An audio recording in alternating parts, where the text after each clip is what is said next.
Hey, it's T.Y. Richardson, exercise and fitness specialist, personal trainer, life coach specializing in weight loss, and 16-year obesity survivor here with class 103 of your weight loss masterclass. If you did not attend classes 101 and 102, you want to go back and review those because I answered some commonly asked questions, including who am I, what is rapid results weight loss, and what this masterclass entails. So today we're getting into the third section of the orientation, which is goal setting. Here we're going to discuss the 3 different weight loss lifestyle goals that we need to set. I'm going to talk to you about how to set those goals, realistic goals, and then how to move forward to class 104, which will be our final class of this series, where we actually get into the meal plan and the actual food you'll be eating. So make sure you subscribe, comment with any questions that you have if I don't answer them, and let's get into it. Again, there are 3 focus areas that we need to look into when we set weight loss goals. The first one is our water intake. In that section, I'm going to answer the questions: how much water do you need daily, and how do you make sure that you get that water in daily? The second section is your weight loss, fat burning, exercise prescription. So we're going to answer the question, what is cardio?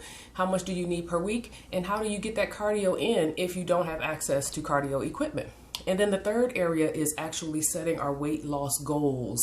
There are 2 weight loss goals. The first one is your long-term or ultimate weight goal. And then the second one is your short-term or 30-day weight goal. So let's get into it.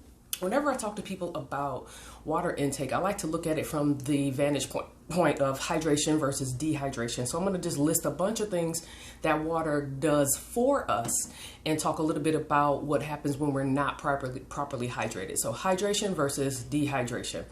First, water flushes salts and other toxins from our bodies.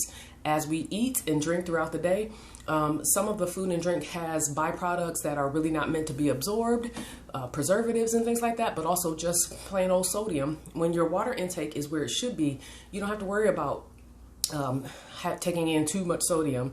Well, there's a limit to that, but you don't have to worry as much about your sodium intake because you will continue to flush that sodium as a result of being properly hydrated. The other thing is water aids in the digestion and transportation of nutrients from your food throughout your body.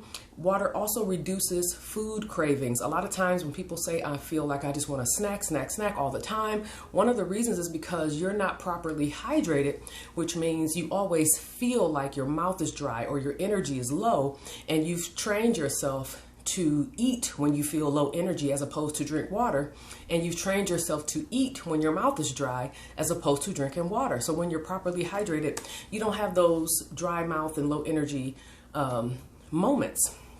Next, water. When you're hydrated, you sweat the way you're supposed to. Specifically when you're doing your cardio workouts, which we'll talk about soon. If you're not properly hydrated, you can't sweat properly. You can't regulate your body temperature. You'll overheat, which makes it harder to push yourself through your cardio workout.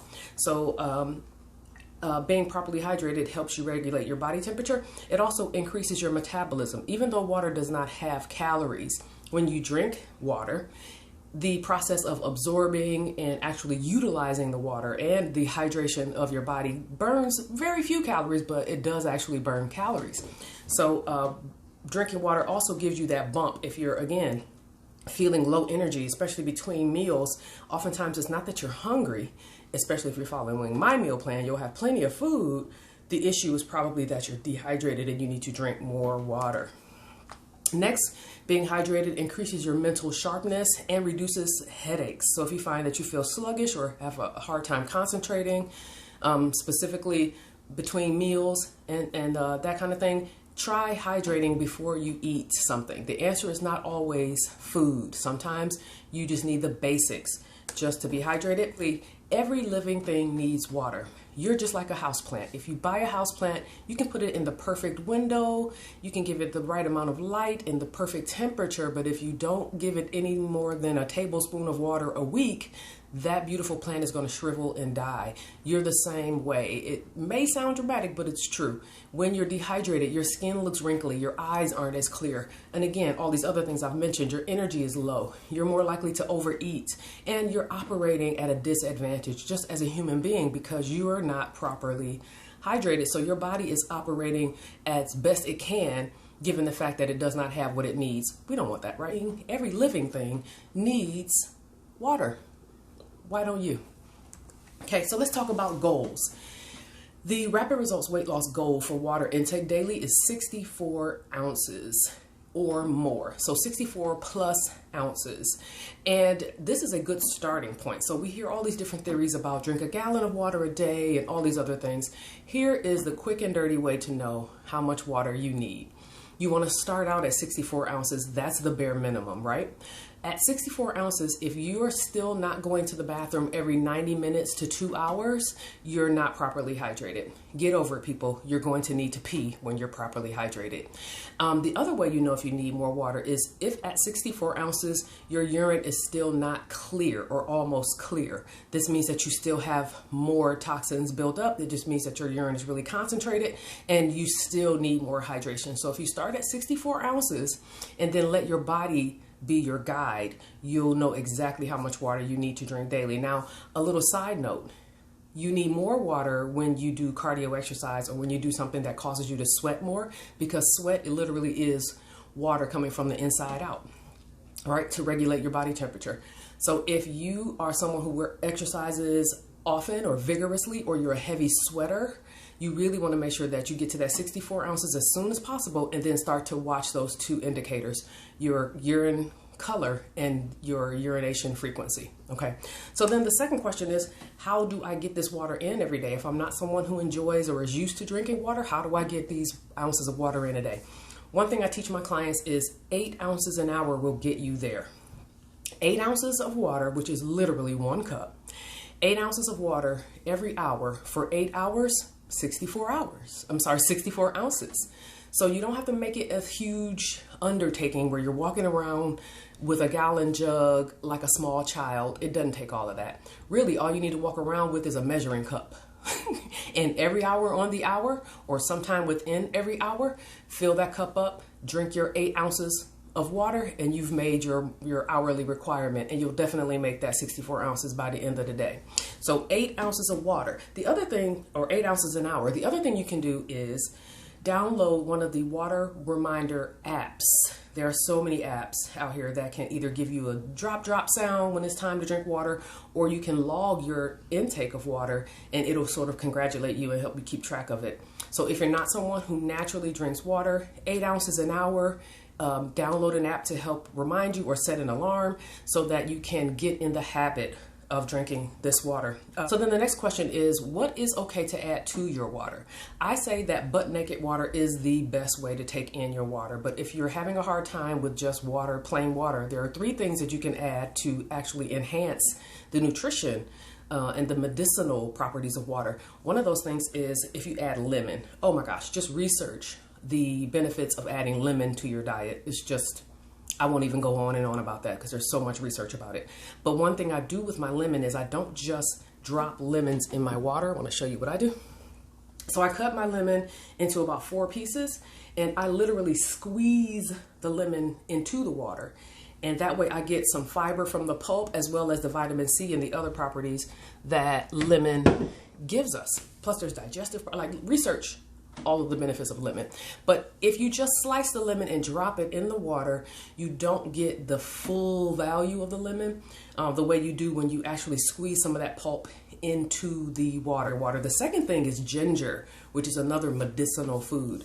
You can buy a ginger root, use a spoon to scrape the skin off of it, and either slice it into cubes or use a grater to grate ginger pulp into your water. Ginger is very spicy, so if you like that more savory taste. And then lastly, mint. Mint is widely available. You can just take a mint leaf, kind of ball it up or tear it a little bit, drop it into your water. Mint is amazing. It's great for your stomach if you have an upset stomach. It's good for your breath, but it's also a great way to flavor your water. And then lastly, if you're not someone who's used to drinking water, you want to always have water with you. This way, when you're out and about and you're trying to get used to drinking water, when that reminder goes off, or when you see that it's another hour, time for you to get that 8 ounces, you don't have to say, oh, when I get a minute, I'll grab some water. No, so important that you do it in the moment. Keep water with you at all times. So that's goal number 1. 64 ounces of water at least daily, and make sure you have it with you at all times. Now let's look at the second goal. The second goal is our fat burning cardio exercise prescription.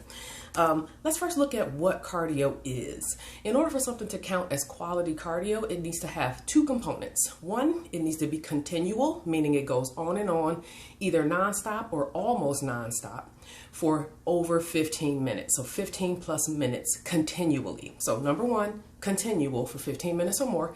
The second thing that something needs to have in order to be qualified as quality cardio is aerobic. It needs to be aerobic. So it needs to be something that elevates your breathing and that gets your heart rate to at least 50% of max.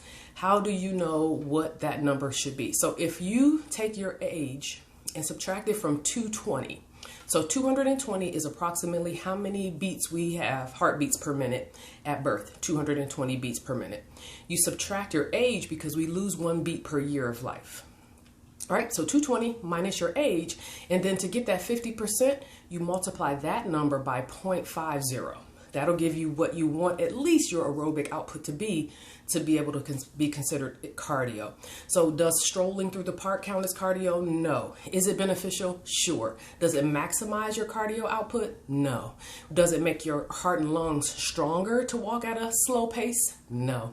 But if you're someone who, for whom that is all you can do because you have limitations, go for it because you are still burning calories. So the number one goal is to get those calories burned. But again, if you're looking to maximize the benefits of cardio exercise, it needs to be continual and it needs to be aerobic. Okay. So can walking be cardio? It can be if you monitor that heart rate. Otherwise, it is activity, which is never a bad thing. But here, for the purpose of weight loss, we're trying to maximize our 15 plus minutes of cardio. All right, now let's look at the health benefits of quality cardio. The first benefit is lowered cholesterol. Why? Because along with a low-fat diet, when you are participating in regular quality cardio, you are pumping blood through your veins forcibly, which dislodges plaque or any buildup that could be in your veins or vessels. This keeps them pliable and nice and soft, not rigid, and this in and of itself is a health benefit. Secondly, when you do quality cardio, you improve your heart function and your lung function, including your breathing capacity. So when you get winded going up and down the stairs, quality cardio can address that, making it easier to breathe when you move around just every day. But also when you're doing your aerobic exercise, it makes it easier and easier the more you do it. So you experience respiratory benefits as well as cardiovascular benefits when you do, cardiovascular and respiratory functions are improved. Lastly, or next, it tones the muscles. So muscle toning doesn't happen to the extent that it will when you're doing resistance training, but you do get a low level of muscle tone when you do regular cardiovascular exercise. And lastly, cardio is a mood enhancer. How many times have you put on your shoes, got in the car to go to the gym and you didn't feel like it, but halfway through that workout, you forgot that you didn't even want to. And by the time you're done, you are so happy that you did, in fact, get that workout in. Like they say, no one regrets the workout they did, only the one they didn't do. Cardiovascular exercise is an amazing mood enhancer. The other thing about that is if you're in a slump, say for instance, you're feeling a little low or a little stressed out, cardiovascular exercise is the perfect way to enhance your energy or improve your mood without eating. So this is a healthy coping mechanism for dealing with mood and emotions. Like the people who say that they're emotional eaters. There are other things you can do besides chew when you're feeling feelings, okay? Get up and move. Our bodies were made to move. All right, now let's look at the weight loss benefits of cardio. Again, I'm talking about quality cardio. The first thing is I love to watch my clients kind of aha light bulb come on when I explain it like this. When you're on a proper meal plan, it's like burning a log of fat from both ends. So let's say we got a chunk of body fat. On this end, we're going to burn fat by not overeating. So we're going to stop the storage of fat by not overeating, right? And then on this end, we do cardiovascular exercise, which is the calorie eraser. For example, you get up in the morning and you have a 300 calorie breakfast. And about 2 hours later, you head to the gym and you have a 400 calorie workout, meaning you burn 400 calories during your workout. Guess what you just did? You erased breakfast. Not nutritionally, you still absorbed all the protein and the fiber and the nutrients from the food, but calorically, you just erased that meal. Now be careful, because there are apps like MyFitnessPal that if you enter your cardio workouts, they're going to give you more calories to eat. That is a setup. This is why I say when you're using MyFitnessPal for weight loss, don't enter your workout calories, because it is going to give you the false sense of being able to add more calories. And I call that eating your workout. So cardiovascular exercise is a calorie eraser. The second thing is cardio is a metabolism booster. So not only does it enhance your mood, it also enhances your ability to burn calories. So even after you're done with your cardio, for another hour to 90 minutes afterward, you're still burning calories just like you would if you were still exercising. So this is why it's good to get your food in at least 90 minutes after your workout, but really 1 hour after your workout. Your body is just rearing to absorb and burn those calories. That is what I explain as the two major benefits in terms of weight loss of cardiovascular exercise. So now let's get into our 2 questions. How much cardio should you get per week? Here are the guidelines for the rapid results weight out, but 90 minutes per week is the minimum. You want to do that again, at least 15 plus minutes per bout, meaning once you get started, go nonstop or continually until at least 15 or 20 minutes, because at 15, 20 minutes, you switch from burning carbs to burning fat. So really anything over 15, not only are you burning calories, you're also burning fat during your workout. So let that be your motivation to push past that 15 minutes. Of course, if you need to get your 90 minutes in 10 minutes at a time or 15 minutes at a time in the beginning, please start at your own level. Not saying overdo it, but know that you need to push yourself, make it progressive. So 90 minutes per week, 15 minutes per bout, and then switch it up. Don't always do the exact same thing. A, it can get boring. B, you can experience injury, repetitive use injury. So this can be your knee starts to hurt or your foot or your hip or things of that nature. It could be happening because you're hitting that muscle at the same angle again and again, week after week after week, and not really giving it time to heal. And of course, you're going to get some breakdown.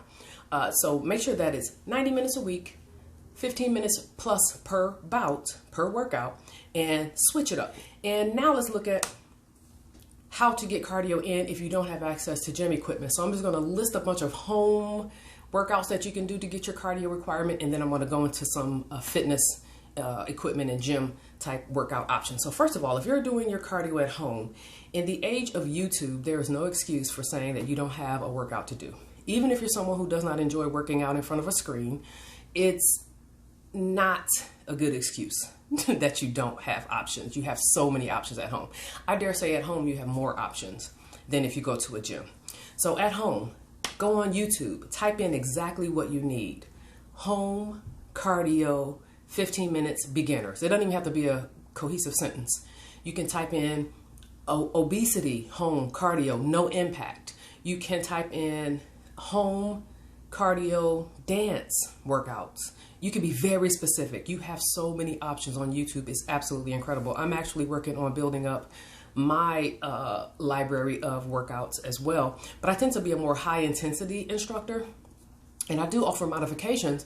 But in the meantime, please don't use the excuse that you don't have access to cardio. You do. Go on YouTube in your spare time. There's a way that you can save videos on YouTube into your library. And then when it's time to go, you don't have to sit there and try to figure out what to do today. You already have a library of things that you've previewed and you know will be on your level. So YouTube, #1 way to get cardio in at home videos. We have the Wii Fit and the other game consoles so you can play tennis or things like that. No golf, again, it needs to be continual, 50% of max right? Then you have things like line dancing and even mapping out a route in your neighborhood or at your local track. Those are ways that you can get your cardio in without a gym membership. Now, let's say you do have access to a gym. You want to head straight for the elliptical, the treadmill, the track, aerobic classes, specifically aerobic classes. Those are going to be the ways that you get your cardio in if you have a rec center or a gym membership. There's also the pool, and not just wading and floating in the pool, laps, actively doing laps or running in the pool. Again, whenever you're trying to decide if this is quality cardio, ask yourself those two questions. Is it continual, 15 minutes or more, non-stop or close to non-stop? And is it getting my heart rate up for that 15 plus minutes, 50% or higher? Okay. Forever and always, those will be your requirements. So if you're in a gym, it's a lot easier. Again, remember, getting on the equipment, selectorized equipment, doing leg extensions or arm curls, those are nice, but that's not cardio. Okay. If you want to add those things, you can sprinkle those in. But right now we're focused on burning fat, the candle. We're burning the fat candle, cardio. Okay. All right, let's look at goal number 3, which is, I dare say, the most important goal, weight loss. A lot of us in these days have been conditioned to believe that the BMI is not an effective instrument for determining a healthy body weight. Especially Black and brown women seem to push back on the BMI chart using excuses like, I'm curvy or big boned. I'm just here to tell you that your health does not care about your curves, and there is no such thing as big bones. There's no big black bones in the ruins of Africa, okay? We're all humans. Now, we do all have different body types. So when we're trying to determine what our ultimate long-term weight goal is, it needs to be something that is on the BMI chart, okay? So on the BMI chart, it does not tell you what one weight you need to arrive at. You find, first of all, there's a BMI chart for men and women. Make sure you're looking at the right one. Then you want to plot your height on one side. You want to find your weight along the other axis, and then you want to line that up to your BMI. If that number is between 25 and 29, you are a healthy weight. So if you choose to lose weight, that's fine. It's more about how you feel personally than it is about a health risk, okay? If your BMI is between 30 and 34, you are overweight. So this is where we hit that danger zone, Black and brown women. We like to call this BMI of 30 to 34 thick or curvy. I do not receive it, because if your thickness is causing sickness, you need to let it go. What sense does it make to hold on to the body that is killing you just to have a bigger bra size or to fill in your pants better, especially after you get over the age of 40? That's not cute. Or such to say, if being a certain weight causes a medical condition, your doctor is telling you, hey, you need to lose a little weight. Here in this 30 to 34 BMI bracket, this is your warning sign. This is when your doctor may start telling you, hey, you're pre-diabetic, hypertensive, knocking on obesity, okay? This is where you need to really start to take this seriously, because it can slip really quickly into the next bracket, which is between 35 and 39. This is clinically obese. And people respond really viscerally to the word obese, as if someone's saying you fat and ugly. That's not what obesity as a clinical diagnosis is saying. What it's saying is that your eating habits are so out of whack that they are causing your body to function inappropriately, that you're carrying around so much body fat that it could cause you harm. There's nothing sexy about that. You know, the BBWs and all this other kind of stuff. I'm not here to body shame anyone. I'm speaking to you as a medical professional or as a weight loss and wellness professional. When I tell you that obesity is not derogatory, it's a medical health risk diagnosis. If you don't like being called or categorized as obese, do something about it. Do something about it. But getting mad at the messenger won't save your life. Get over it. And if your BMI is 40 or higher, you are literally morbidly obese, which your weight can kill you. Your weight is killing you. Morbid means death. Morbidly means deadly. You're deadly overweight. I don't care if you like how your body holds this weight. I don't care if the men love it. It's killing you. You got to make a choice. what your long-term body weight should be. Your long-term body weight goal needs to be in accordance with a healthy BMI. So when you're looking at what you should be, if you want to be a little thicker, then go to the low end of the overweight, maybe 30 or less as your BMI, right? Whatever weight that is, 30 or less as your BMI, you can make that your goal. Plot that and make that your long-term destination, right? But don't choose a long-term goal that still leaves you at a high risk for disease. That obesity or morbidly obese categories. Don't choose a long-term weight that is within those two categories because of some stupid reason, like you like how you look, or I don't want to look like a crackhead. Let me tell you something about a crackhead. They don't look nothing like a healthy person who has lost weight through healthy diet and lifestyle changes. Crackheads don't look like that. I would like to ask that we please remove that from the conversation, this whole crackhead or I'm going to look sick business. You look sick now with the dark bags under your eyes. You know, you're schlepping all this weight around. You're finding a way to put on tighter and tighter clothing, ignoring your body getting bigger and bigger. That is sick, okay? A person who's losing weight to save their lives can never look more sick than a morbidly obese person. So let that go. I get highly offended when people call others who have done the work to get their weight in check sickly or crackheads. That irritates me so much.